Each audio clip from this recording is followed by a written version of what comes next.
Hello friends, ఒక దేశ ప్రధాని ఎంత బిజీగా ఉంటారో మనకు తెలుసు కదా. అలాంటి పరిస్థితుల్లోనూ మన ప్రధాని మోదీ వీలు చూసుకుని మరి విజయవాడకు చెందిన ఒక మహిళ పాడిన పాటను ప్రశంసిస్తూ సోషల్ మీడియాలో పోస్ట్ చేశారు.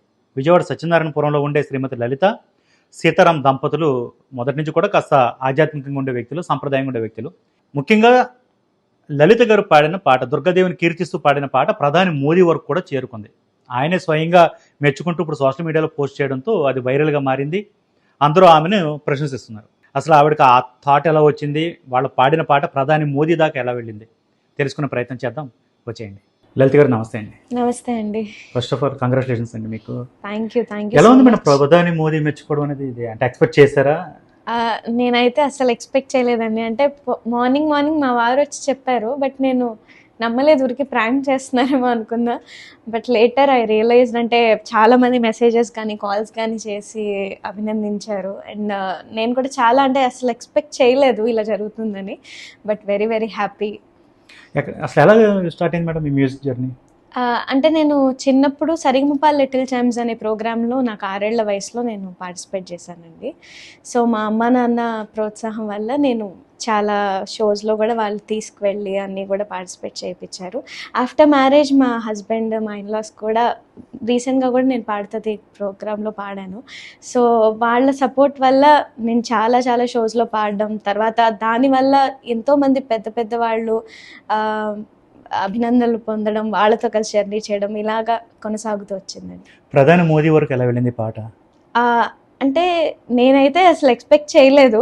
నేను అంటే దసరా సిరీస్ ఇది, ఈ పాట ముఖ్యంగా 2025 దసరా సిరీస్లో దుర్గా అమ్మవారి మీద పాట ఆయన షేర్ చేయడం జరిగింది. నేను గత 7 సంవత్సరాలుగా కూడా ఈ దసరా సిరీస్ అంటే అమ్మవారి మీద పాటలు చేయడం అనేది ప్రారంభించాను 7 ఏళ్ళుగా. అయితే లాస్ట్ ఇయర్ ఇంకా కొంచెం స్పెషల్, ఎందుకంటే మన కనకదుర్గ అమ్మవారి అలంకరణతో మొత్తం సెట్ అంతా వేయించారు మా హస్బెండ్. సో అందులో భాగంగా ఈ దుర్గా అమ్మవారి మీద పాట ఆయన షేర్ చేయడం ఇంకా వెరీ వెరీ హ్యాపీ అండి. అంటే మీరేం ప్రయత్నం చేయలేదు ఆయన దగ్గర వెళ్ళాలని? కానీ అంటే జనరలీ ఎక్స్పెక్ట్ చేయలేదు. అంటే నేను ఇలా అంటే వినడం అనేది నాకు చాలా గొప్ప విషయం. బట్ నాకు ఎలాగ ప్రయత్నించాలో నాకు అంత అవగాహన లేదు. బట్ ఆయన వినడం అనేది చాలా ఇది. టీవీ ప్రోగ్రామ్స్ వెళ్తుంటారు కదా మీరు? అవునండి. నేను అంటే నాకు 6 years ఉన్నప్పటి నుంచి నా జర్నీ స్టార్ట్ అయింది. సో ఆల్మోస్ట్ ఒక 20-25 రియాలిటీ షోస్ ఇప్పటివరకు పార్టిసిపేట్ చేశాను. లైక్ పాడుతా తీగ, బోల్ బేబీ బోల్, సూపర్ సింగర్, స్వరాభిషేకం, స్వరనిరాజనం, ఇలాగా చాలా షోస్లో నేను పార్టిసిపేట్ చేయడం జరిగింది. అంటే సినిమాలు వాటికి వెళ్ళే ఉద్దేశం లేదన్నా? అవకాశాలు వచ్చాయి అక్కడ పాట?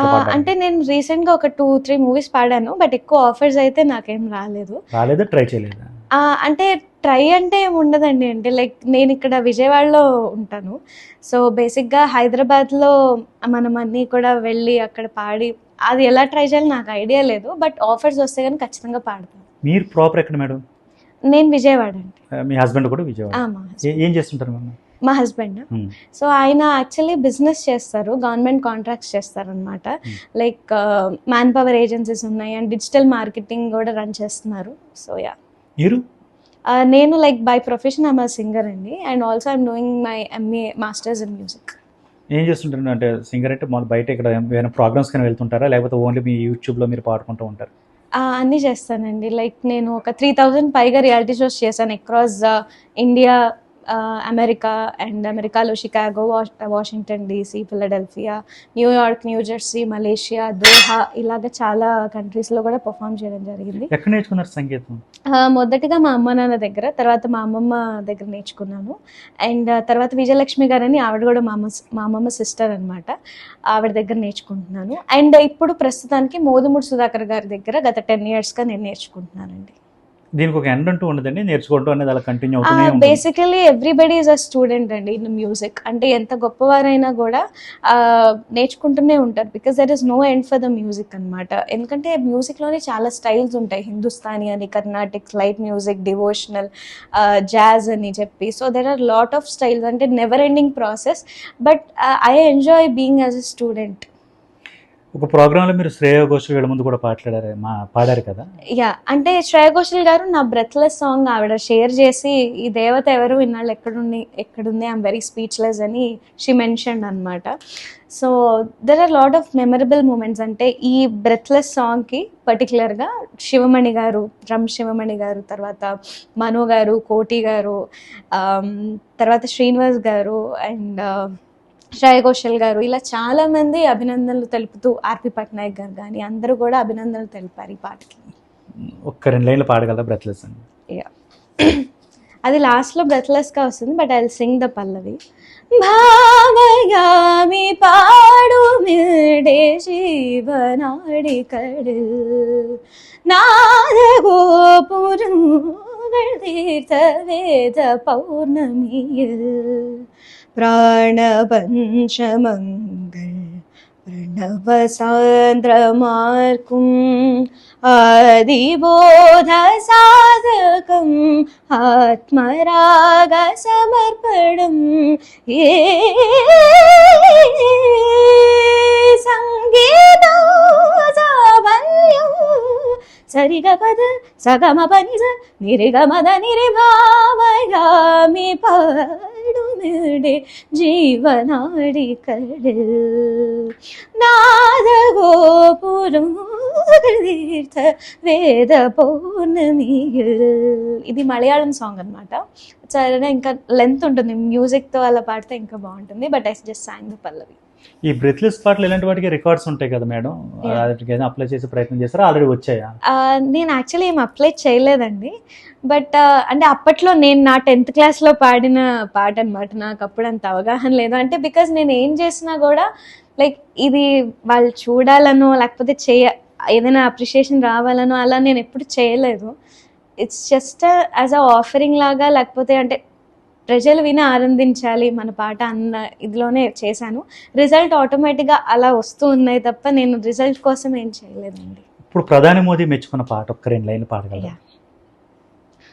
ఓం శక్తి ఓం శక్తి ఓం శక్తి ఓం శక్తి ఓం శక్తి ఓం శక్తి ఓం కనకదుర్గ మహాప్రభావిత మదన జనకుని సోదరి సనక నారద మౌని వందిత సర్వజన రక్షాకరి వినత పూర్విత వేదగాత్రి వీరభద్రుని మాతరో కనక కవచ కిరీటధారిణి కనక దుర్గదయామయీ ఓం శక్తి ఓం శక్తి ఓం శక్తి ఓం శక్తి ఓం శక్తి ఓం శక్తి విజయవాడ పురమునందు కృష్ణవేణి తటమున ఇంద్రకీలా పర్వతమున సుందరముగా వెలసిన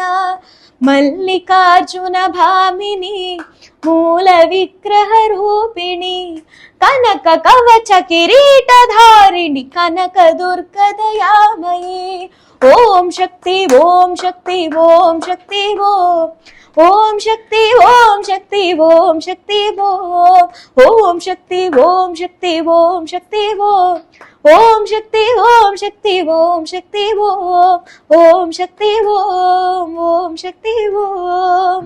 ఇది ఆల్రెడీ ఉన్న పాట అండి లేకపోతే సొంతంగా రాసింది? ఇది యాక్చువల్లీ భజన సంప్రదాయంలో వచ్చే కీర్తనలు అండి. అంటే కొన్ని మనకి పూర్వీకులు కానీ లేకపోతే అమ్మమ్మ తాతయ్యల నుంచి పాడుకునే పాట అనమాట. అమ్మవారి కనకదుర్గ అమ్మవారి మీద రాశారు. అయితే మా మావయ్యలు ఇది పాడేవారు చిన్నప్పుడు, సో వాళ్ళ భజన్స్ చూస్తూ నేను నేర్చుకుని ఈ పాట పాడడం జరిగింది.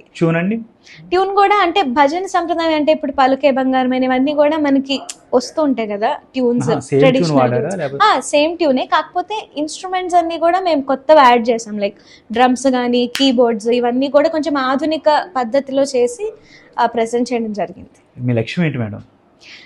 అంటే నాకు మ్యూజిక్లోనే ఉండి మెయిన్గా మన మ్యూజిక్ని ప్రమోట్ చేయాలని చెప్పి అండి. అంటే లైక్ మనకున్న సంపద అనేది చాలా గొప్పది. అంటే ఇండియాలో ఉన్న లిటరేచర్ కానీ మనకున్న ట్రెడిషనల్ ట్యూన్స్ కానీ తర్వాత మ్యూజిక్ ముఖ్యంగా అంటే ఏ స్టైల్ తీసుకున్నా మన భారతీయ సంగీతం నేర్చుకుంటే ఏ సంగీతాన్నైనా మనం పాడగలం. అంటే అందులో అంత ఇది ఉంది, మా గురువుగారు చెప్తూ ఉంటారు. సో నేను ఆ మ్యూజిక్ని ప్రమోట్ చేద్దాము. అండ్ మన ముఖ్యంగా జెన్జీస్ కూడా ఇప్పుడు అందరూ కూడా వింటున్నారు మళ్ళీ. ఇప్పుడు ఈ భజన్ జామింగ్స్ కానీ ఇవన్నీ జరుగుతున్నాయంటే యూత్ కూడా చాలా ఇంట్రెస్ట్గా ఉన్నారనే అర్థం. అంటే చిన్నపిల్లల్ని అడిగినా, ఇప్పుడు మా బావగారు వాళ్ళ అమ్మాయి ఉంది, తను కూడా అడిగిన కాళభైరవ అష్టకం చెప్తుంది. సో ఇలా వాళ్ళు నేర్చుకుంటున్నారు కాబట్టి I just want to promote this kind of music to the people. సాధారణంగా ఇలా కళల్లో ఉన్న వారికి పెళ్ళైన తర్వాత ఆటంకాలు ఉంటాయి కదా, అవును. మీకు అలాంటి ఎదురయ్యా లేక మీ హస్బెండ్ సపోర్ట్ చేస్తారు? He's a very very big support for me అండి. అంటే పెళ్ళైన తర్వాత ఈవెన్ ఆయన ఇన్ని పనిలో బిజీగా ఉన్నా కూడా నన్ను ప్రోగ్రామ్స్కి తీసుకెళ్ళడం, దాని తర్వాత అన్నీ ఆయనే చూసుకుంటారు, రికార్డింగ్స్కి ఇవన్నీ కూడా ఆయనే చూసుకుని. అండ్ ఈవెన్ నేను పెళ్ళయ్యాక పాడతతీగా అనే ప్రోగ్రాంలో కూడా పార్టిసిపేట్ చేశాను. అండ్ మా అత్తయ్య గారు, మావయ్య గారు అండ్ మా బావగారు, మా అక్క వీళ్ళందరూ కూడా వెరీ సపోర్టివ్. ఇంట్లో కూడా ఎక్కువ నాకేం పనులు చెప్పారనమాట, మ్యూజిక్ ప్రాక్టీస్ చేసుకోమ్మా అంటారు. సో అంత మంచి ఫ్యామిలీలోకి నేను వెళ్ళడం నా అదృష్టంగా భావిస్తాను. పెళ్ళి 2 years అవుతుందండి. పిల్లలు లేదు. ఇంకా లేదు. విజయవాడ ప్రజలకు కానీ మామూలు రాష్ట్ర ప్రజలకు కానీ చెప్పాలనుకుంటుంది ఏమో? అంటే మన మ్యూజిక్ అందరూ కూడా వినాలని నేను కోరుకుంటున్నాను, మన భారతీయ సంగీతం అనేది. అండ్ ఆల్సో నా ఉద్దేశం ఏంటంటే ఇక్కడ విజయవాడలో కళని నమ్ముకున్న వాళ్ళు చాలామంది ఉన్నారు, అంటే ఇదే జీవనోపాధిగా ఉన్నవాళ్ళు. సో వాళ్ళకి కూడా మంచి అవకాశాలు ఇవన్నీ కూడా కల్పించాలి గవర్నమెంట్ అని నేను కోరుకుంటున్నాను. Vijayawada MLA, west MLA Sujana Chowdary garu కూడా షేర్ చేశారు. అవునండి. ఆయన పరిచయం ఉందా? అంటే మా హస్బెండ్కి ఆయన పరిచయం అండి, అంటే ఆయనకు బాగా తెలుసు. సో నాకు ట్విట్టర్ ద్వారా ఆయన అభినందనలు తెలిపారు. నేను ఇప్పుడు ఆయనకి థ్యాంక్ యూ చెప్పుకుంటున్నాను for his kind words. Thank you. Om Shakti Om Shakti Om Shakti Om Shakti Om Shakti Om Shakti Om Shakti Om Shakti Om Shakti Om Shakti Om Shakti Om Shakti